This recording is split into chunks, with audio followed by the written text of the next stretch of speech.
సహోదరులారా, ఈరోజు చాలా బాధాకరమైన విషయాన్ని నేను మీతో పంచుకోవాలని ఆశతో ఈ వీడియో ద్వారా మీ ముందుకు వస్తూ ఉన్నాను. అదేంటంటే హైదరాబాదులో తెలంగాణ రాష్ట్రంలో మరి పాస్టర్ పైన భయంకరమైన దాడి మనం చూస్తూ ఉన్నాం. ఆగస్టు 15న మరి దేశానికి స్వతంత్రం వచ్చింది. మన భారతదేశంలో ఉన్న ప్రజలందరికీ ఒక్కసారి ఆలోచించండి, స్వతంత్ర భారతదేశాన్ని మనం చూస్తూ ఉన్నామా? స్వాతంత్ర్యం అంటే ఏంటి? సంతోషం. మాకున్న బంధకాలన్నీ విడిపోతూ వచ్చాయి.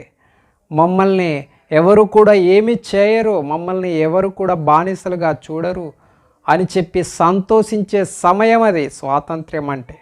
అలాంటి సంతోషించే సమయంలో భారతదేశంలో ఉన్న క్రైస్తవ సమాజానికి స్వాతంత్ర్యము అన్నది లేదు అని దీన్ని బట్టి మనం అర్థం చేసుకోవాలి. నా ప్రియమైన సహోదరి సహోదరులారా, భారతదేశంలో ఉన్న ప్రజలందరికీ స్వాతంత్ర్యం వచ్చింది అని చెప్పి మరి ఎంతో ఉత్సాహంతో జయవేడుకలు జరుపుకుంటూ ఉన్న సందర్భంలో హైదరాబాదులో దైవకృపా ప్రార్థనా మందిరం పైన, ఆ దైవకృపా ప్రార్థనా మందిరంలో పరిచర్య చేస్తున్న తబితా గారి భర్త అయిన పాస్టర్ దైవ ప్రసాద్ గారి పైన ఎంతో భయంకరమైన దాడి చేస్తూ వచ్చారు మత ఉగ్రవాదులు.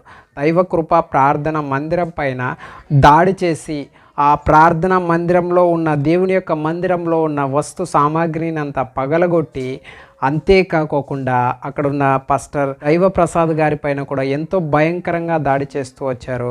ఆ దైవ సేవకుడు ఇప్పుడు భయంకరమైన గాయాలతో మరి హాస్పిటల్లో అనారోగ్యంతో తీవ్రంగా మరి ఇబ్బంది పడుతూ ఉన్నాడు. దయచేసి ఆ దైవజనుని కోసం ప్రార్థన చేయవలసిందిగా క్రైస్తవ సమాజానికి అంతటికీ నా విన్నపాన్ని నేను తెలియజేస్తూ ఉన్నాను. నా ప్రియమైన సహోదరి సహోదరులారా, తెలంగాణ రాష్ట్ర ప్రభుత్వానికి ప్రేమపూర్వక విన్నపాన్ని నేను తెలియజేస్తూ ఉన్నాను.